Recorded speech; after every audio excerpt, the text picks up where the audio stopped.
business tools and insights for generating revenues year-round.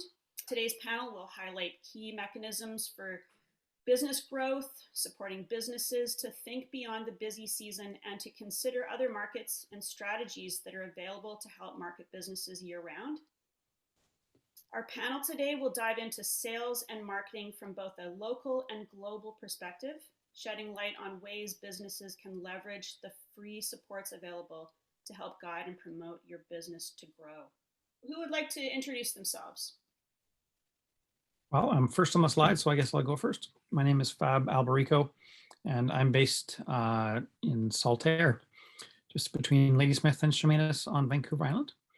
And I'm with the Export Navigator program, which is a program that is supported by both the federal and provincial governments and fully funded so that any business that has a product or service that is made or offered in a rural area of BC and is seeking clients outside of BC, you're eligible for full support, one-on-one. That's me for this area.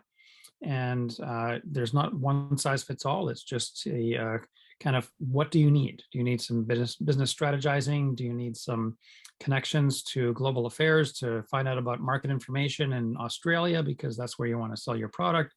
Do you need to get put in touch with some customs brokers? Do you need to explore some shipping solutions? Any of that, and it's all free. And it's me. Looking forward to this. Did you want to go next? Yeah, sure. Hi, I'm Pip. I live 10 minutes east of Duncan, so in a place called Maple Bay. And I swear Mary Poppins lives here because this place is it's kind of perfect. It's lovely. And I help business owners and marketers, other marketers, learn and execute SEO and Google Ads. So together they're called search engine marketing. So I help businesses get found online using Google search. How about you, Emilie? Great. I'm Emilie Kaplun from Catching Stars Gallery, and we're located on Bowen Island, which is just a 20-minute ferry ride from Horseshoe Bay. And we are just about to celebrate our 4-year anniversary as a gallery. And we have, at the moment, we have 54 different artists, primarily from, they're all Canadian, but primarily from Bowen and then the regions around here as well. So a whole range of different artworks, from paintings, sculptures, jewelry, pottery, a whole range kind of thing. So.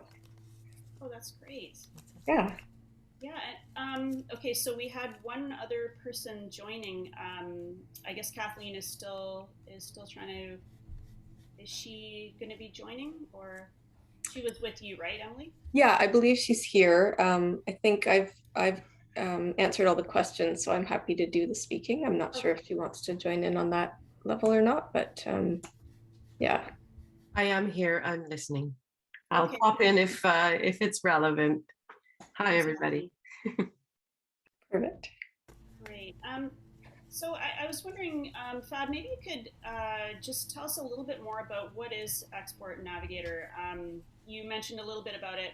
Could you just give us a few more details about that, and what are some of the success stories you've had? Sure. So I was just at a chamber luncheon a few days ago with the Duncan Chamber and Vancouver Island Tourism, which has now rebranded itself as Social Enterprise 4VI. I was giving a presentation, and they were talking about their tourism resiliency network, which was launched as a response to COVID, when all the tourism industry was really hard hit by COVID, and they needed some help. And so it was a really great program, really successful, and it provided some one-on-one advice for whatever they were dealing with, whether it was staffing issues or safety protocols, or if it was involved a website or whatever it was. And they got, I think, an hour or two of one-on-one support with someone, and they could be kind of shown towards some other resources that they would pay for. And, great program. And so I got a chance to kind of, say a little bit about Export Navigator after that. And I said, Wouldn't it be great if there was a program just like that that would serve any industry, whether it's a product or service, any small business, and you don't have to wait for a disaster to happen? If you're interested at all in expanding your market beyond BC, even though it's called the Export Navigator program, export means anything outside of BC. Alberta is fine, doesn't have to be Australia. Ontario, PEI, you name it. Involves first kind of getting to the mainland, to the Vancouver area before, as a stepping stone towards somewhere else in Canada. Let's talk. And it's free one-on-one support. There's no, like I said, there's no one size fits all. I'm a business professional. I have an MBA, and I can walk you through a business plan, an export plan. And a lot of what we do is provide the right connections at the right time. So like I said earlier, if you wanted to export your product or service to Australia, you wanted to find out a little bit more about the Australian market, I can put you in touch with someone at Global Affairs who's a specialist in the Australian market. And I can put you in touch with someone in Vancouver who's also with Global Affairs, or with the BC government, who's an expert in your industry. And they probably have some marketing reports. They probably have some vetted connections in the country you want to go to. And I can walk you through all that. If you need a customs broker, fine. If you've got a food product and you need to check your labels for shipping across Canada, we can do that. If you need to check your labels to go into the United States, if you want to make sure that you're conforming to the regulations for the FDA, the USDA, it's all intimidating stuff. But you don't have to be intimidated. The program was started and has been going for 6 years now to support small businesses only in rural areas. We do not serve Vancouver companies. We do not serve Victoria companies. It's only small businesses in rural areas like the ones that you're in. And the intention is that you should not be at any disadvantage by being on a Gulf island, or in any rural area of BC. You should have, and in fact, you can't get this kind of service if you live in Vancouver. You can theoretically go to the Small Business BC office and get similar services, but you're going to be paying $70 an hour for them. The Export Navigator program is free. So, and this is for people who have fairly developed business ideas already in rural areas. Generally, people already have a proven product or service.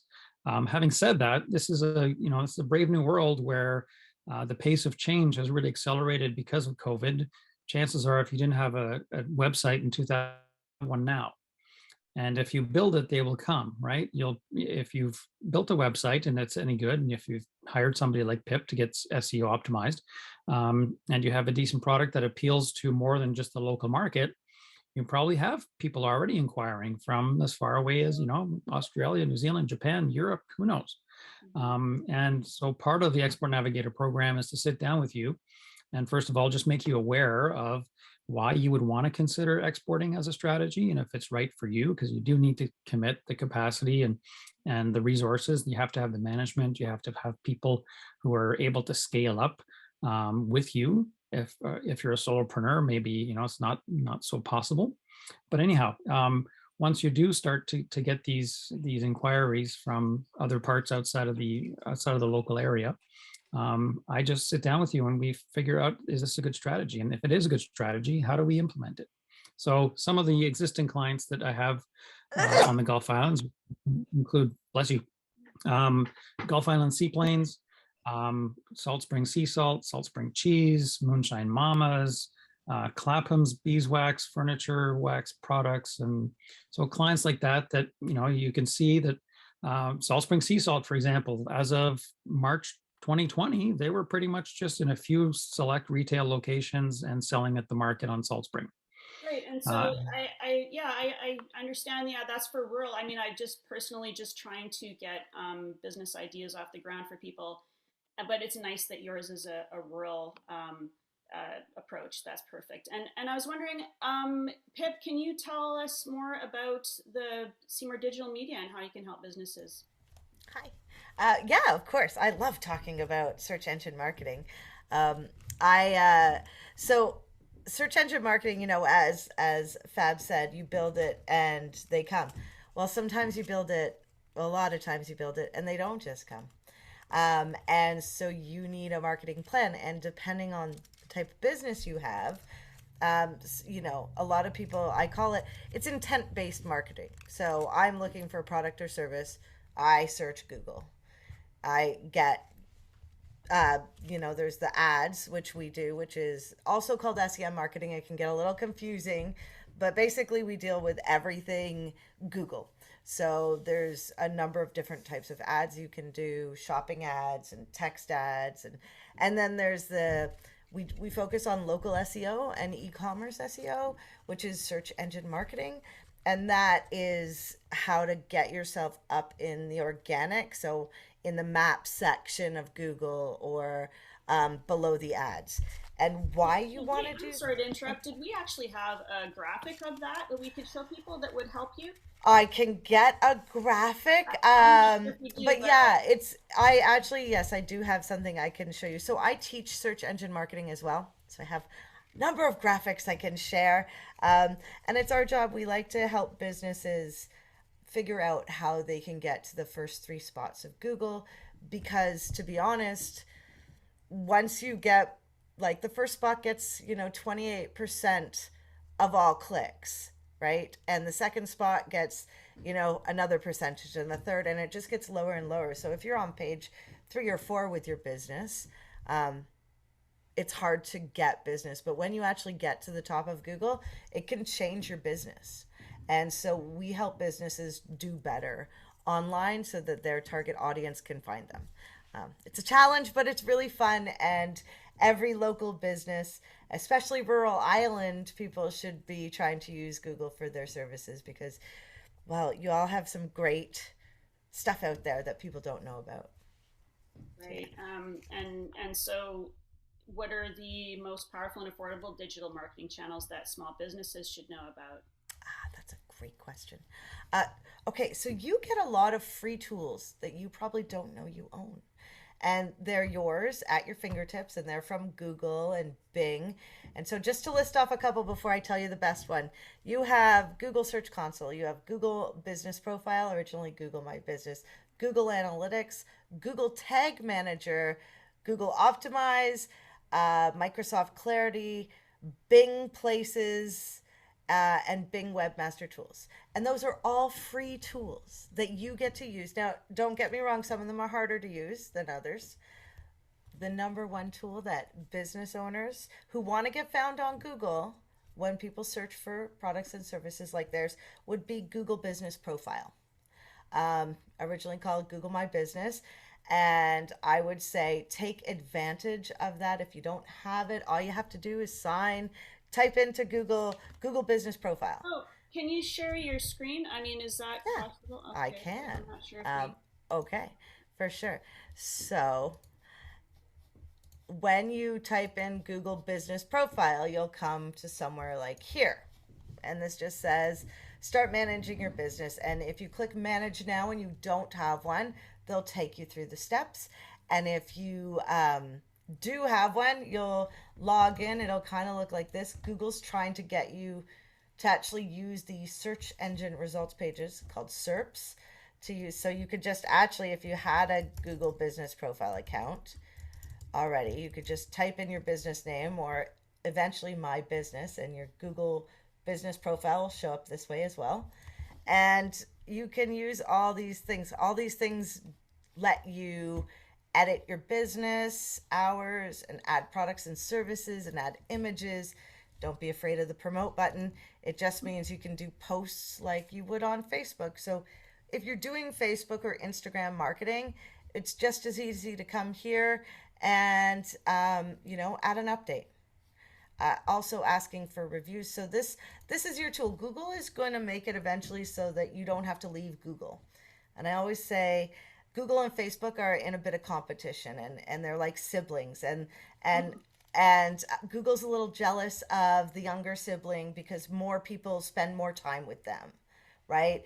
And the older sibling, you know, people come to them, ask a question, and then they leave, right? So there's a little bit of jealousy going on. So you've seen over the last 5 years, Google's really changed, right? We have pictures, we have videos sometimes, for whatever we search, right? And So basically you want to, sorry, I have some Chrome extensions. You might see some weird things like this, but just trying, right? So we have images. And so what Google's doing is eventually, like now, when you look up a movie, you'll see movie carousel in the top of Google. You don't click in anymore. So if you utilize Google Business Profile, you're going to help yourself, because the future of search marketing is that you go to Google and you find what you're looking for. So if you have a Google Business Profile, people can find your phone number, they can find your location if you listed, they can find your services. And 46% of people who look up local services visit that business within 48 hours. So it's a huge, huge selling opportunity for you all, right? Does anyone on Bowen use something along these lines? Is that who's from Bowen? Yeah, we do for Catching Stars Gallery for sure. Nice. Awesome. Excellent. So, Emilie, can you tell us a little bit about Catching Stars Gallery? Sure. So, like I said, we're a cooperative gallery, and so currently we have 54 artists, and we're in our starting our 5th year soon, as of end of June. And we have there's 2 of us who are the owners of the gallery, co-owners, and we run the operations, but we also have associates, which are artists who are working in the gallery and behind the desk and helping clients. And so at this point, I think we have about 10 who are local artists. And so we just rotate who's in the gallery and welcome in the customers. And with that format, we're able to be open every day, which is great. Just to take advantage of that, of always being open and being reliable as a business, has been great. So and again, like I said, just similar to a circle craft, a variety of different artworks, and focused mainly on the Bowen artists, because there's so many amazing artists here. Like many of the Gulf Islands, it's such a beautiful, inspiring place. So it really does bring a lot of artists to it that have the space and the quiet to be able to create what they love making. So how's it been for you in the past few years, though? Has the past couple of years affected the gallery, or? Yeah, so I think, like all businesses, COVID has been a challenge in many different ways. We were closed for a bit when the pandemic first hit, like everybody was. We went into lockdown. So that was a bit challenging and worrisome. But luckily for most of BC, it was, I think, at the most 2 months that we were closed. And then we were, able to open again with masks and sanitizing and all the different health protocols. I think for us specifically, the impact hasn't been as hard as it has for other businesses, mainly because with tourism and people not traveling internationally, a lot of people were coming to Bowen that hadn't been before. So we had a lot of really local customers coming from the Lower Mainland and BC in general, who normally would be going farther afield. So a lot of people said, "Oh, I've never been here before," but we were limited in terms of where we could go. So in that sense, I think Bowen's been lucky in terms of all the bed and breakfast, the restaurants, the retailers, that the last couple of summers were fairly consistently busy. It's also thanks to our Tourism Bowen, who does a great job of promoting the island and trying to get people here to visit. But I think just the ease of getting here, 20-minute ferry ride, you can walk on, you don't have to bring your car. It's, in terms of mobility, there's a main street, and then there's another area as well that people can get to look at the shops. And so it sounds like the pandemic hasn't really affected. In fact, have you even grown in the past, few years, even though there was a pandemic? We have, yeah, slightly. I wouldn't say it's huge growth, but a couple of reasons. Again, I think more tourists coming locally versus going further, or going to the US, or internationally. The other thing would be, I think locals were very mindful of the importance of supporting local because, you know, a pandemic can really affect small businesses, and there really was a focus on that. And also with supply chain issues, you know, people are ordering online and gifts aren't coming on time. Right. So what better way than to go to your local gallery where you can pick something up that's locally made, and we don't have the same issues of supply chain because it's all mainly made here, right? So I think that was another benefit, and just also environmentally thinking about the impact that it has to get things shipped, and just, you know, yeah, just knowing that you're supporting local and it's not having to come by truck or plane or, you know, that kind of thing. I think more people realize the importance of that. So, Great. you know, Yeah, I would it's say, great that you've been able to, yeah, thrive despite the pandemic. And hey, and so it looks like we have about 10 minutes. It'd be great to circle back to Fab and just ask if people are interested in your services, like for rural business startup or exports. Where should they start if they're interested in that?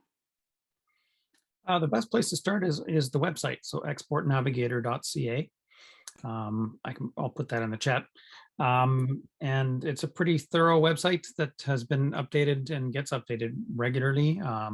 At the very least, you can check out some of the success stories, and you're likely, no matter what kind of business you're in, you'll find another business that we've already helped along the way that can serve as an example of what we can do. And there's also some resources built into the website. In the chat there was some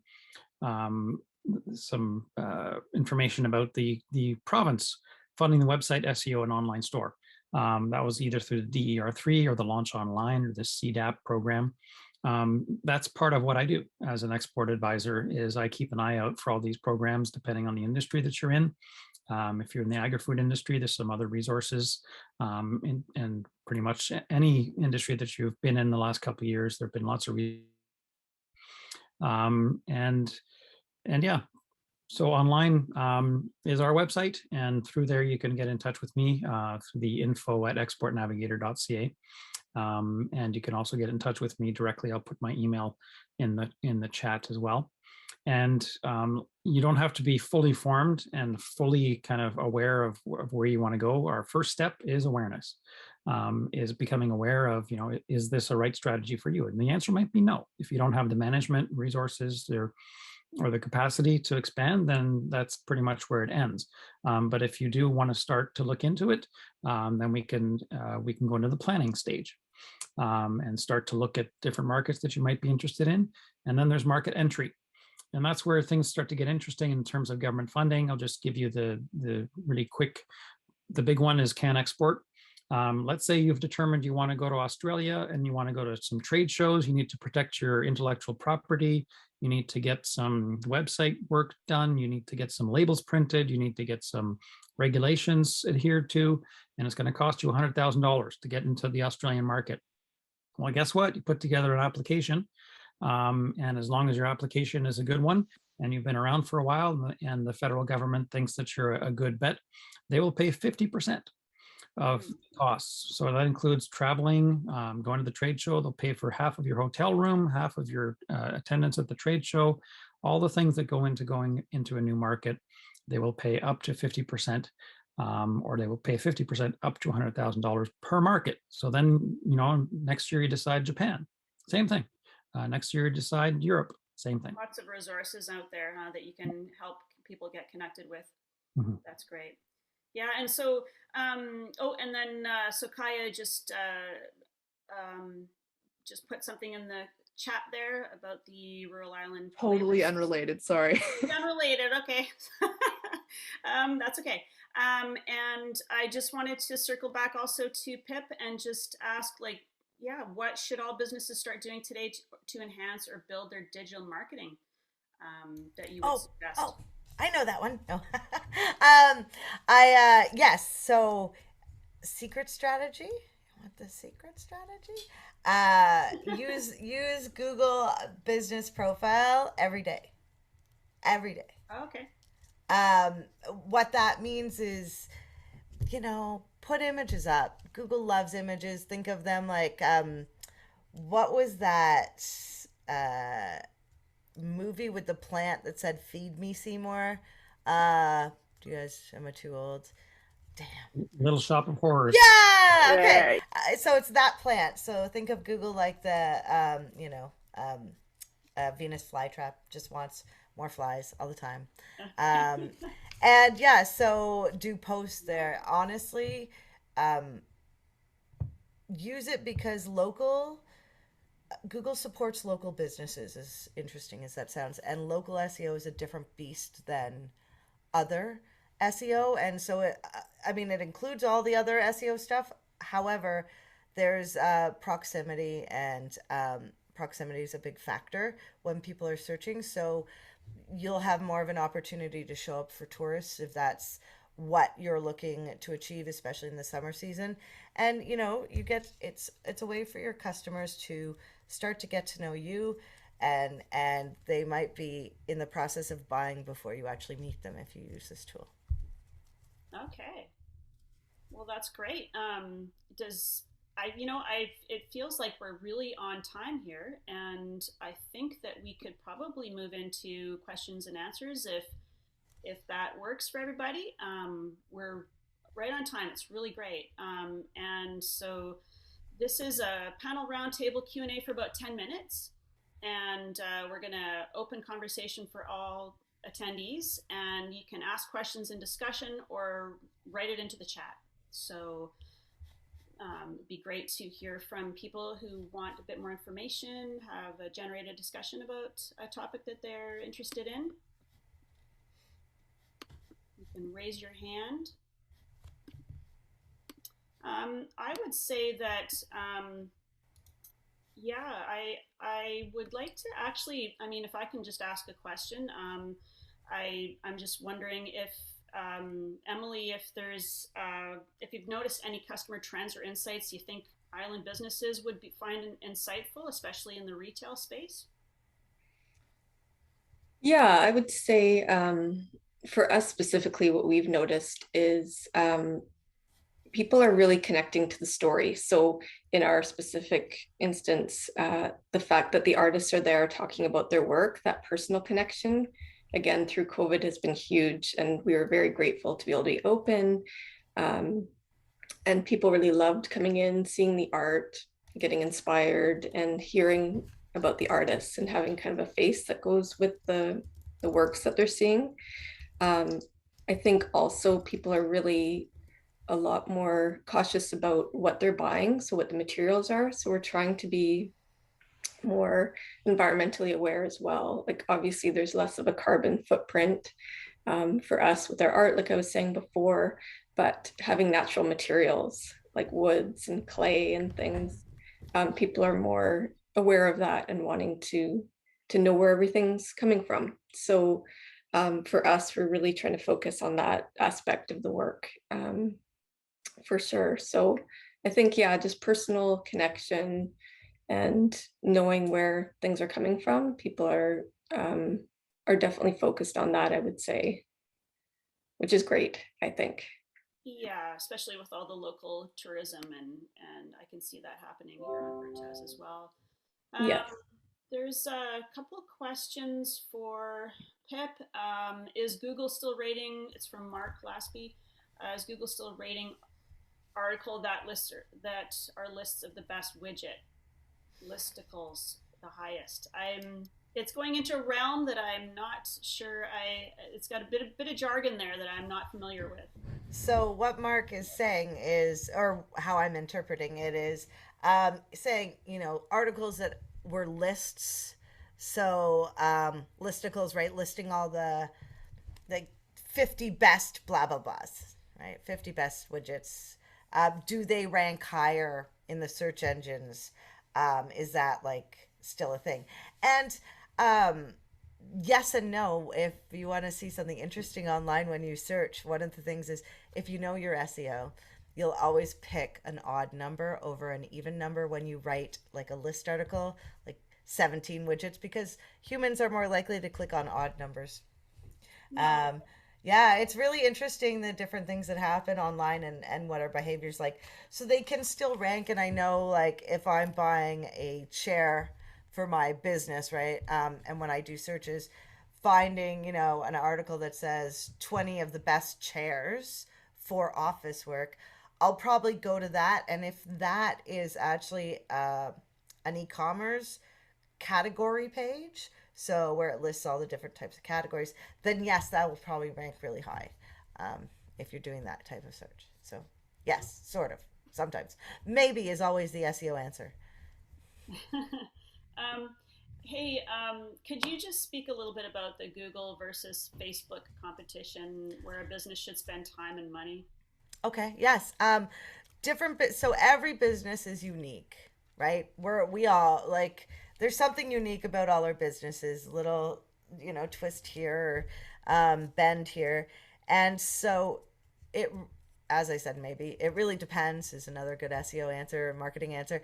Depends on your business. So if I'm a plumber, I'm probably not going to do very well on Facebook necessarily. I might want to have a Facebook business page. I might want to post, but as a consumer of using plumbing services, I'm calling the plumber when a pipe breaks, right? Or something happens, the sink clogs. And so I'm going to type clog sink and try to fix it. And then I'm going to type plumber professional. So professional services are do better on Google, but coaches and things can do really well on Facebook, depending. So it's really about how you're what you want to do and who you want to talk to. And things have changed online a little bit. You can do quite well in Facebook groups just as a human. So we always have to look at it like when you do paid ads, it's kind of like doing newspaper ads online, right? When you get written about in an article, you that's better because more people will buy into that. However, it's harder to achieve. So it's really business specific is how I think I'd answer that. So if you want to have a conversation on the side, I can drop my email and we can chat it up because I do really like to support local businesses and we do teach SEO and Google Ads, so we're more than happy to answer any questions. Oh, that's great. And yeah, thanks for that. That's really interesting about the online situation there. And there is a question here for Fab.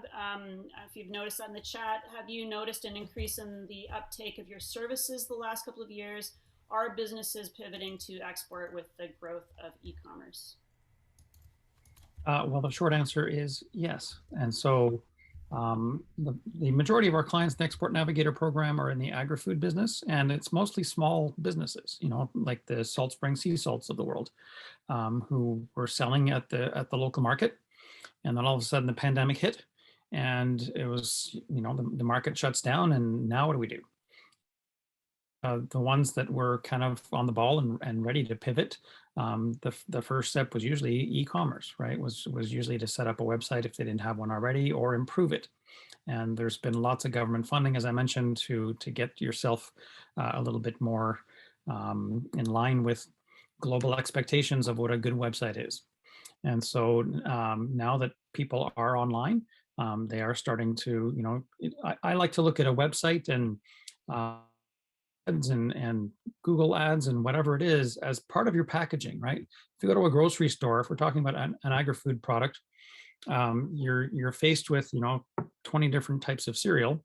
The packaging is the first thing that you're going to see, and that's going to be one of the things that's going to elicit the product trial from the customer, right? They're going to read the packaging, they're going to look at the ingredients, whatever it is, and they're going to take it home and they're going to try it. The quality of the product is going to determine whether they repeat or not. So it's kind of the same thing with a website.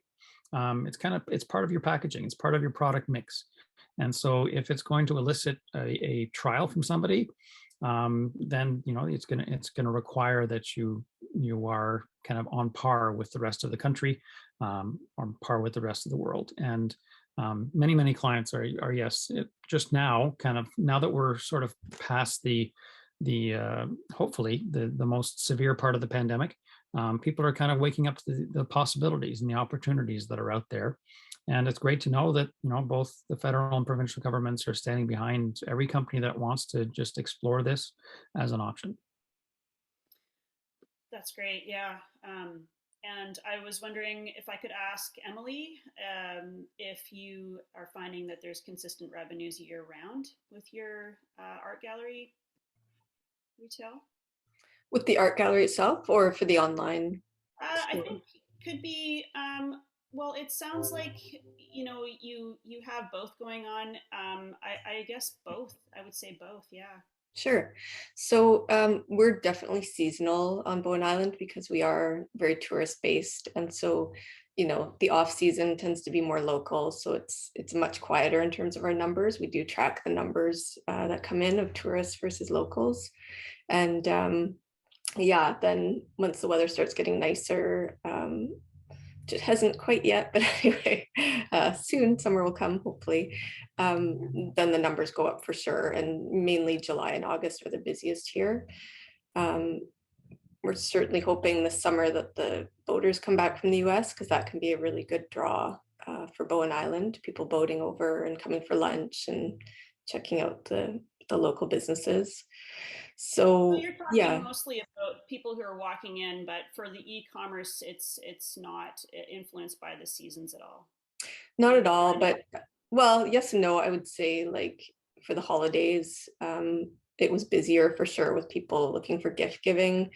The online store, you know, we worked hard to get that going when COVID hit, just to have a bit of a further outreach for family and friends that wanted to support the business, but also just having another option for people. So we have had some online orders. I would say a lot of it would be repeat customers. So people who have come to the gallery, seen the work, see the quality of it, and then, you know, think about it and think, oh, I can't get that painting out of my mind. I need to have it. So, you know, they know that we have an online store, and so they'll order it and we'll ship it. So we ship worldwide, which helps a lot. So I think, you know, there's no comparison for the bricks and mortar gallery. But that's just sort of, I see that more as an add-on, and that seems to be how it's been. You know, and we have done some marketing for that. We did get a grant from Launch Online to try to help us with our online store, which has been great. But I think it is hard to be seen out there. You know, it's hard to get the word out if people don't know about you. So that has been a bit of a challenge. Okay. Well, great. You know, we're getting really close to the end of the Q&A here. Unless anyone has any more questions, we'll start to transition over to our showcase presentation with Sherese Johnson. And is there any other questions that people have? Of course, you can ask more questions in the breakout sessions, but yeah. If I can just jump in and just mention, you know, because we're talking about year-round revenues, one of our clients makes, it's called Goggle Sock. They make a protective cover for your ski goggles. That's an obvious example of someone, if they were just concentrating on the North American market, you know, their market would be very limited in terms of time. But by accessing the global market, and, you know, you can start to access, you know, the Australian, there is skiing in Australia, they're skiing in Chile and Argentina. You can start to diversify your markets and kind of even out your revenues throughout the year by looking at those export markets. And the last thing I'll mention to you about exports is that services are exportable, and that includes tourism. Even if your tourism product or experience is happening on one of the Gulf Islands, you from outside of the province or outside of the country to experience whatever it is that you are offering as a tourism service, that is an export. And it also qualifies for some of the funding and some of the support services and attending trade shows and those kinds of things, the same kind of strategies as if you had a product. Well, that is just so important with, you know, the islands have always seemed to be saying that they need something to help with the shoulder season. So that's a really good point. to really make it a year-round enterprise. And I just want to say thanks so much to all of you, Fab and Pip and Emilie. Great discussion. Thanks so much. But we're not over yet. We're still going to have some breakout sessions. Actually, we're going to have our showcase presentation, Rising Tide Business Services, Sherese Johnson. And yeah, I would love to welcome Sherese. Hi, everyone. Thanks to our presenters. That was great. I learned a lot, definitely. I'm hoping to add to the conversation with what we call Rising Tide Business Services. It's an introduction here to the Rural Islands Economic Partnership Social Enterprise. And it has been operating for about 10 months now, since we opened our doors, figuratively, but online, to support rural islanders to grow their businesses year-round through accessing affordable digital marketing tools. As we learned a bit today, if you're interested in export or just marketing locally, being online is important. And so it can also be quite overwhelming and costly.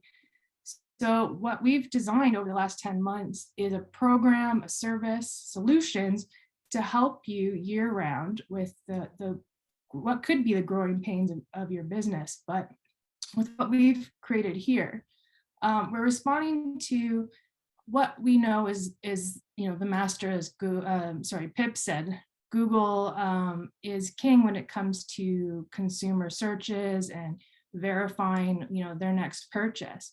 So when we thought about how to create service and solutions to help rural island businesses, we wanted to make sure that we were able to respond to businesses that wanted to go online or grow their business through becoming more visible in that channel.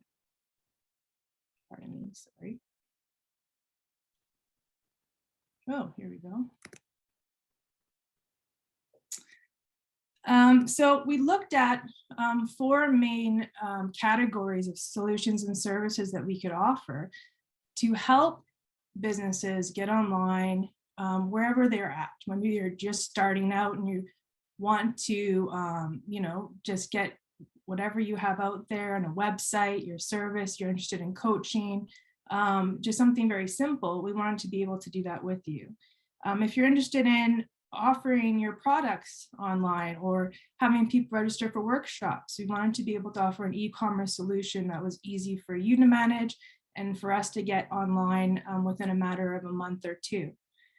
If you needed help with social media, your setup, looking at strategy, coming up with a schedule, we wanted to be there for you to help you do that in a pinch, and to look at maybe a 3 to 6 month plan to help you get set up to do that.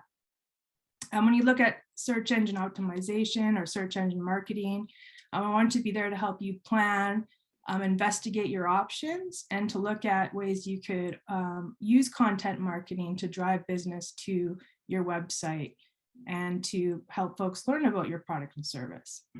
But overall, we also offer something called the Digital Marketing Helpline that supports what we have RIEP members, our Rural Island Economic Partnership members. If you join for quite a small fee and $50 to $35 a year, you're able to access a Zoom meeting with me or Beth or any other support person to look at what could be your ideal marketing channels and to troubleshoot some of the ways that you can manage that, or to see what we can help you with. But wherever you're taking your business, you're going to be probably doing all 4 of those things at some point, and those things need to work in concert. So you might, if you're in a band, you're a singer, you're a guitarist, you're not doing usually all the things at once, playing the drums. But in this instance, to be able to market your business successfully online, you're going to have to work in concert with all these options. So we want to be able to support you in whatever you feel you could delegate, or support you to learn it yourself and supplement in other ways, whether that be us helping you get your website up while you learn to manage your Facebook ads. But at the end of the day, it's the impression that you want to make when people visit your website or your social media that's very important. In the retail space, you're training your employees to be friendly to customers. You're having a certain decor when you walk in. As Fab mentioned, packaging is very important. So what can we do online to make sure that you are represented and your brand is in the best light? And so I'm going to walk you through some of the common challenges that we've found working with businesses over the last 10 months and some of the solutions that we've come up with for both website, social media, and SEO and digital marketing channels. When we think about website growing pains, typically, you would design a website and place your content. It would be very hard coded. Design, it was always set before it was used. You weren't really able to make changes once the website was up there. You've already paid for it. It's very set. You're avoiding updating your website probably quite a bit because it was costly to create in the first place. So you're not going to be able to do the things that you need to do in a timely manner on a typical website.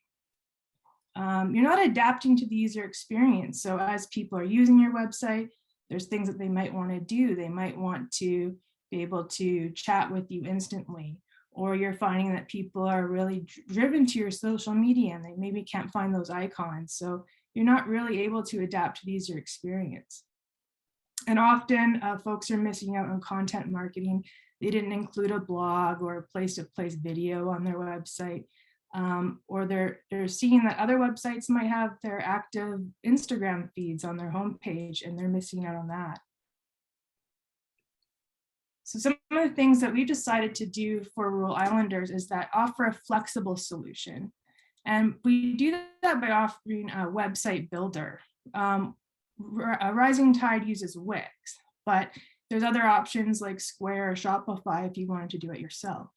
And this helps to create a future-proof site that can be adapted to fit your capacity and to mold to your business or organizational development. Your websites could be flexible and accommodate your marketing plans and process. So as you grow, you might want to add a newsletter and have people subscribe. You may want to add more contact information or have registration forms for upcoming events or product showcases. So that's something that having a website builder can offer you, and we can help to support with the design and helping train you on something like that so that 3 months down the line when you want to grow that website a bit, it's not an issue. These things are very intelligent and very user-friendly. When we think about social media, I see a lot of folks putting their energy perhaps on the wrong platform or building the wrong community. Twitter is something we hear a lot about on the news, but it's not necessarily something that a retail outlet has to concern themselves with. It's not a great place to showcase, products or sales or events like that. Often with social media, content might not be aligned with your brand. So we're looking at, with content that's not really adding any personality or showcasing how people are using your product. It's just mainly plastering a picture up there.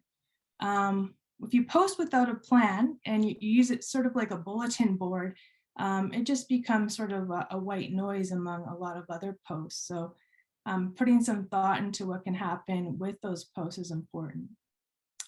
These days, story features are really huge on Instagram or Facebook. Those are the circles on the top. People are scrolling, watching video. It's a little more dynamic. So not using those story features is losing audience as well. And we're seeing that a lot of folks don't have time to respond or interact with customers. So if you're spending your energy trying to get some of those images up or some content up, you're losing your opportunity to actually interact with the customers that you have. So if you're on social, we say we'd want to help you be social. So we have the opportunity to create a 3-month to 6-month plan that incorporates some of the social aspects to your social media. We can do some of the images, and while you take care of looking at stories or opportunities to showcase what you're doing in real time. Engage your followers with incentives and ask for their feedback on new products or services. With some thought as well, as Emilie mentioned from Catching Stars Gallery, folks are really interested in the eco-conscious things that you're doing in your business. That's an opportunity there to talk about how you are working to support other local businesses with your services or products, or even just doing things that help make it a greener place. We can also look at ideas for blog topics and opinions on your next product line. So you can crowdsource information from folks on social, ask them what they want to see in your business or what service they'd like you to offer to help you grow. And of course, you can share feedback and testimonials from your clients and customers. That's a great way to, it's called social proof. So share the satisfaction that others have had using your product or service. Pip touched a lot around SEO, but Rising Tide offers a service that helps just to kind of get those fundamentals in line. So if you need to get your Google Analytics set up or your Google Search Console set up, that's something we can definitely help with. Often businesses are missing H1 tags on their website, which is something that's really important for Google to scan. Those are usually the top titles, and you'll see those on the top of, say, blogs or other website pages. You want to make sure that those are compelling. We're trying to rank for keywords and long tail searches that your competitors rank for. When you think about SEO, and if you're, say, whale watching, you might want to rank for whale watching on Vancouver Island or Galeona Island, but that can be very difficult if someone's been doing that for 3 years and optimizing those keywords. So we look for other opportunities where those keyword difficulties aren't as relevant. Your site speed might be slow to load, and we see that a lot. People just upload images. They could be very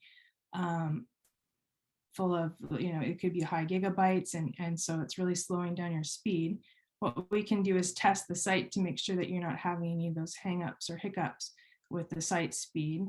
And we also look at the user experience to see if you have broken links and a poor mobile interface, which is also something that Google lowers your rankings for. They like to promote sites that have a great user experience. So working with us, you can plot a roadmap to success by looking at and assessing an audit of your site to check for these broken links, and we can identify other issues with your site maps, things that might be bringing you down the Google rankings. And we look to align site content with search intent. Searches where people are ready to buy or interested in your product, they will look different than someone just interested in what kind of soaps Vancouver Island offers. They might just be curious as to the type of products out there rather than they're ready to buy, where they're saying, I'd like to buy soap. We look at improving user experience to follow best practices. Websites that incorporate white space, use a lot of visuals, and limit those intrusive pop-ups generally also get ranked higher. And we look to develop a strategy that you can monitor and maintain, and to look at how you can grow your SEO experience in the long term.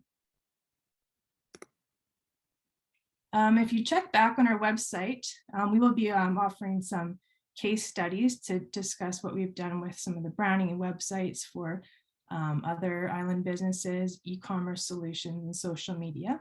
Those are a bit delayed because we are working with an artist from Gabriel Island that will be putting those together shortly. And so I look forward to sharing those with you as well.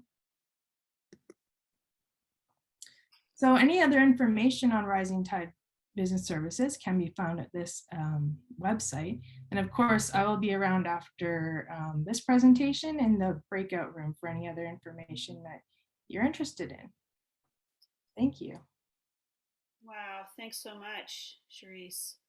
So much to know about the online presence and social media. Yeah, really great to have that coaching and that information. Thank you so much for that. So folks, I guess I want to say goodbye. I'm Francine Carlin, I'm the chair, and recognize our board members, Mike Hubble and Mark Glasby was here, and to say Julie Sperber is here too, our board members of RIEP. And Mark. And Mark, I know where Mark went. And Rod was And here. Rod was there Rod. too. And I got the cat too. So she's, so listen, everybody, it was great. I want to say, we'll hope to see you in the fall and hope you'll be signing up for the Rural Islands Economic Forum, which will be in person and online. So folks, have a great summer. Check out Rising Tide, check out Export Navigator, and check out PIP, and yay to everybody. Take care of yourselves.